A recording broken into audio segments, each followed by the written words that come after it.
प्रश्नकाल श्रीमती संगीता सिन्हा जी। माननीय अध्यक्ष महोदय जी, मंत्री जी के उत्तर में 2022-23 में प्रदेश में चना का रकबा 2,54,901 हेक्टेयर है अध्यक्ष महोदय जी, जबकि उड़द मूंग तुअर का रकबा मात्र 1,15,000 हेक्टेयर है। तो आदरणीय अध्यक्ष महोदय जी, मैं मंत्री महोदय से जानना चाहती हूँ, जब कम रकबा वाले दलहन तिलहन की खरीदी की जा रही है तो चना को समर्थन मूल्य में खरीदने की व्यवस्था, मतलब क्या व्यवस्था की गई है, इसकी जानकारी चाहिए अध्यक्ष महोदय जी। माननीय अध्यक्ष महोदय, क्योंकि चने की जो बाजार दर है वो समर्थन मूल्य से ज़्यादा है, इसलिए उससे खरीदने की कोई आवश्यकता नहीं। ठीक, चलिए। आदरणीय अध्यक्ष महोदय जी, अरे आप लोगों ने तो घोषणा की थी रबी फसल को खरीदने की समर्थन मूल्य में। आदरणीय अध्यक्ष क्यों नहीं खरीदे आप तक? मैंने अपने पूर्ववर्ती कार्यकाल की बात नहीं कर रही, मैं वर्तमान की बात कर रही हूं। आपकी सरकार ने घोषणा की थी कि नहीं की थी? आपकी सरकार ने घोषणा की थी रबी फसल को खरीदा जा रहा है। आज के अध्यक्ष महोदय, चंद्राकर जी हर एक प्रश्नकर्ता को उलझाते हैं। अभी की बात हो रही है, पिछले 5 सालों की बात नहीं हो रही है। पूर्ववर्ती सरकार की बात नहीं कर रही हूं। सम्मान करते हुए मैं सिर्फ याद दिलाने कहा कि रबी फसल पूरा खरीदने की घोषणा वो मुझे याद दिला देना ना, नेता प्रतिपक्ष मैं हूँ, उन बेचारों को क्यों परेशान करते हो? बेचारी है आदरणीय अध्यक्ष महोदय जी, बेचारी है वो। जो आज के हमारे अगर संजारी बालोद विधानसभा की बात करूं तो वाटर लेवल कम हो रहा है अध्यक्ष महोदय जी, और वाटर लेवल कम होने के कारण लोग, जो किसान लोग हैं, वो चना ज़्यादा बुआई करने पे शुरुआत कर चुके हैं अध्यक्ष महोदय जी। अगर रकबा की बात करूं तो पहले से डबल और ट्रिपल होने जा रहा है रकबा, और ये पूरे छत्तीसगढ़ प्रदेश की बात कर रही हूँ अध्यक्ष महोदय जी कि लोग वाटर लेवल डाउन होने के कारण लोग चना की ओर ज़्यादा प्रभावित हो रहा है, चना बुआई कर रहे हैं और रकबा बढ़ चुका है अध्यक्ष महोदय जी।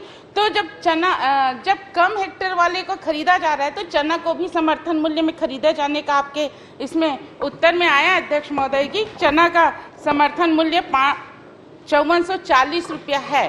तो आदरणीय अध्यक्ष महोदय जी की उनके चना के खरीदने के कोई केंद्र व्यवस्था किया गया है, खरीदी केंद्र खोला गया है, उसकी मुझे जानकारी चाहिए। जब बाजार में कीमत ज़्यादा हो जाता है और ज़्यादा कीमत में बिकने लगता है तो समर्थन मूल्य की आवश्यकता समाप्त हो जाती है। आदरणीय अध्यक्ष बिजमोहन जी ने वही जवाब दिया कि इस कीमत से ज़्यादा यदि बिकने लगा है तो फिर मंडी में बिल्कुल चना नहीं आएगा, क्योंकि ज़्यादा कीमत में बिक रहा है।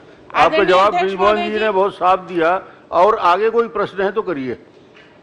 मैंने सिर्फ दलहन तिलहन की धान खरीदी केंद्र का जानकारी चाहा है, बस वो ले लीजिए। माननीय अध्यक्ष महोदय, 20 जिलों में धान खरीदी केंद्र बनाए गए हैं और उनके माध्यम से अगर कोई आता है, पहली बात कोई आता नहीं है, अगर कोई आता है तो उसको खरीदने के लिए हम तैयार हैं। चलिए। आदरणीय अध्यक्ष महोदय जी,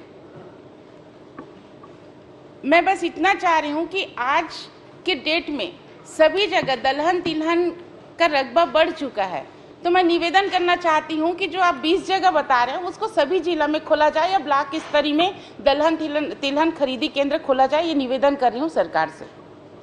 निश्चित रूप से माननीय अध्यक्ष महोदय, अगर किसान बेचने के लिए आते हैं और कोई आवश्यकता होगी तो हमको नए खरीदी केंद्र खोलने में कोई दिक्कत नहीं। चलिए, बहुत अच्छा।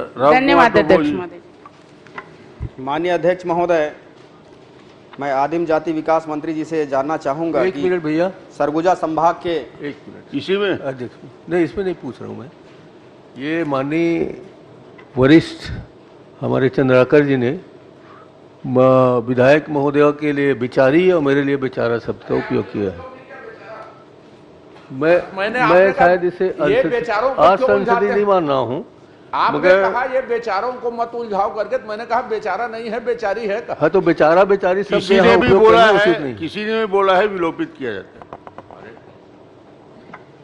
माननीय अध्यक्ष महोदय, मैंने आदिम जाति विकास मंत्री जी से यह जानना चाहूंगा कि सरगुजा संभाग में माझी समाज के जाति प्रमाण पत्र में मात्रात्मक त्रुटि के कारण उनकी जाति नहीं बन पा रही है, तो क्या इसमें